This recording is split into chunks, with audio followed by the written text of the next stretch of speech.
Hello' friends, কি খবৰ? জ্যোতি গগৈ অন্য এটি ভিডিঅ'লৈ আপোনালোকক স্বাগতম জনাইছোঁ। আজি মই আপোনালোকলৈ লৈ আহিছোঁ ঔটেঙাৰ বিৰাটেই টেষ্টি এটা আচাৰৰ ৰেচিপিটো আপোনালোকে স্কিপ নকৰাকৈ শেষলৈকে চাব আৰু জনাব কমেণ্ট কৰি কেনেকুৱা পালে। তেনেহ'লে চাওঁচোন আহক ভিডিঅ'টো। এয়া মই ঔটেঙা লৈ লৈছোঁ 4টা। ঔটেঙাখিনি একেবাৰে কোমলীয়াও নহয় আৰু বেছি বুঢ়াও হোৱা নাই। এনেকুৱাতে বনাবলৈ ভাল হয় আচাৰখিনি। এতিয়া মই ঔটেঙাকেইটা কাটি ল'ম। দা এখন লৈ লৈছোঁ। কটাৰীয়ে কাটিবলৈ অকণমান অসুবিধা হয়।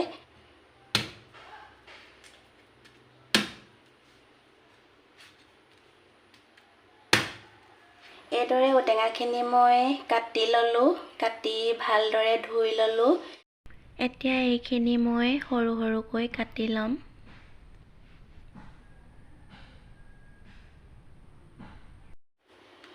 ঔটেঙাৰ গুণাগুণৰ বিষয়ে আপোনালোকে সকলোৱে ভালদৰে জানে। ডায়েবেটিছ ৰোগৰ বাবে বিশেষকৈ বহুতেই ভাল হয় ঔটেঙা।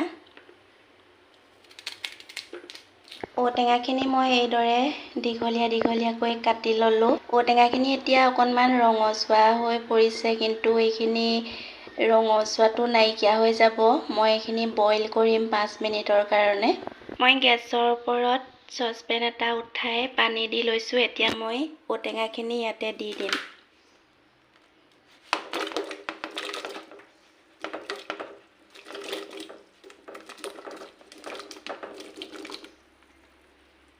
এতিয়া ইয়াতে মই এচামুচ নিমখ দি দিছোঁ। নিমখ দিলে ঔটেঙাখিনি ভিতৰলৈকে সোমাই যাব নিমখখিনি। এইদৰে লৰাই দিছোঁ এবাৰ।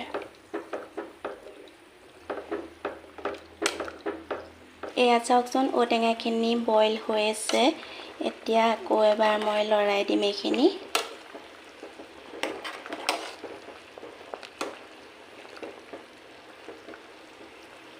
এয়া চাওকচোন, 5 মিনিট বইল কৰাৰ পাছত ঔটেঙাখিনি অকণমান কোমল হৈছে।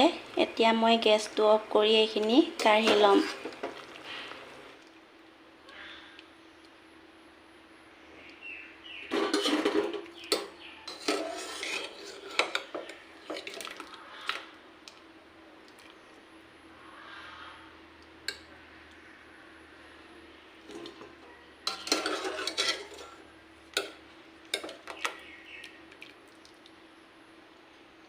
এইদৰে মই গোটেইখিনি ঔটেঙা টুকি ল'লোঁ।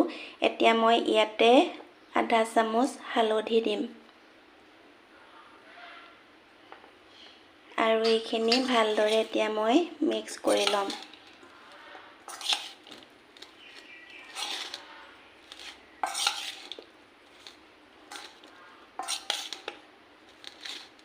মই এতিয়া এখন ডলা লৈ লৈছোঁ।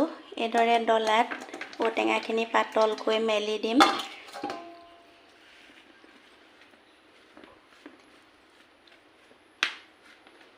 এইদৰে মই পাতলকৈ মেলি ৰ'দত অলপ সময়ৰ কাৰণে ৰাখি দিম।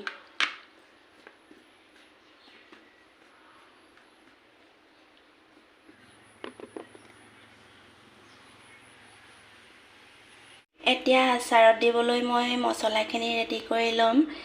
এতিয়া তাৰ কাৰণে মই লৈছোঁ আধা চামুচ জিৰা, গোটা জিৰা, আধা চামুচ গোটা ধনিয়া, এচামুচ দিছোঁ পাঁচফোৰণ, ইয়াতে ক'লা জিৰাও আছে, আৰু আধা চামুচ দিছোঁ চফ। এতিয়া এইখিনি মই মিডিয়াম ফ্লেমত মচমচীয়া হোৱালৈকে ভাজি ল'ম। এইদৰে লৰাই থাকিব লাগিব মাজে মাজে।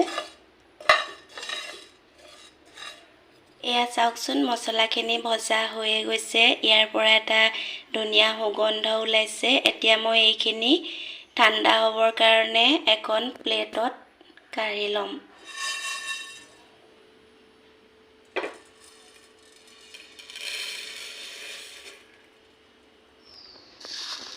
এয়া মছলাখিনি ঠাণ্ডা হ'ল। এতিয়া মই মিক্সাৰ বাতি এটা লৈ লৈছোঁ। ইয়াতে মই মছলাখিনি দি ল'ম আৰু এইখিনি মই এতিয়া পিচি ল'ম।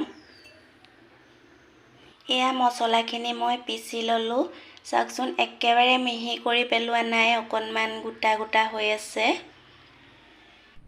এইফালে মই ঔটেঙাখিনিও শুকুৱাই ল'লোঁ এইদৰে, একেবাৰে কৰকৰীয়া কৰিও পেলোৱা নাই। ইফালে গেছৰ ওপৰত মই কেৰাহী এখন উঠাই ল'লোঁ। ইয়াতে মই এতিয়া সৰিয়হৰ তেল দি ল'ম নিজৰ জোখমতে।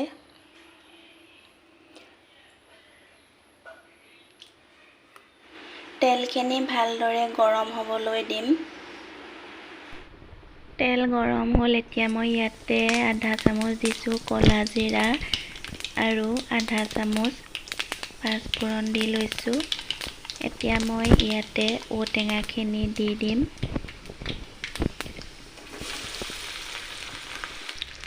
এতিয়া ইয়াতে মই নিমখ এচামুচো দি লৈছোঁ। বইল কৰোঁতে যিহেতু নিমখ দিছিলোঁৱেই, এতিয়া নিমখ মই কমকৈ দিছোঁ। এইদৰে লৰাই মই 2 মিনিট ভাজি ল'ম।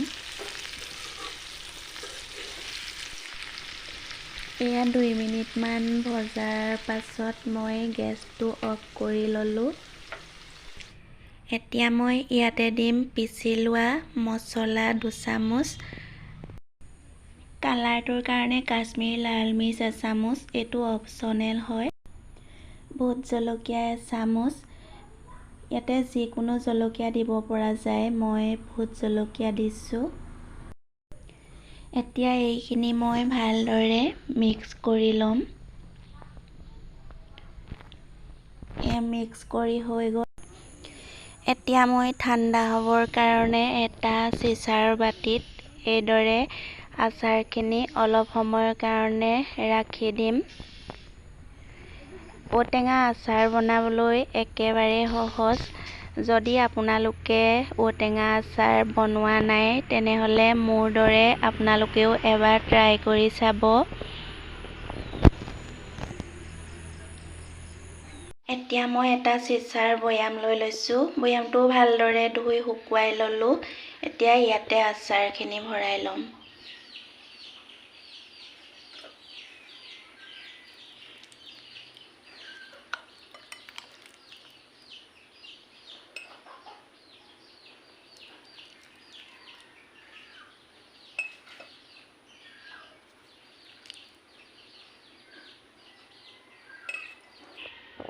এইদৰে মই আচাৰখিনি ভৰাই ল'লোঁ। এতিয়া মাজে মাজে ৰদাই থাকিম। ৰদাই থাকিলে আচাৰখিনি বহু দিনলৈ ভালে থাকিব। আজিলৈ ভিডিঅ'টো ইমানেই আছিল। যদি ভিডিঅ'টো চাই ভাল পালে তেনেহ'লে লাইক, কমেণ্ট আৰু শ্বেয়াৰ কৰিব। লগতে মোৰ চেনেলটো ছাবস্ক্ৰাইব কৰিবলৈ একেবাৰে নাপাহৰিব।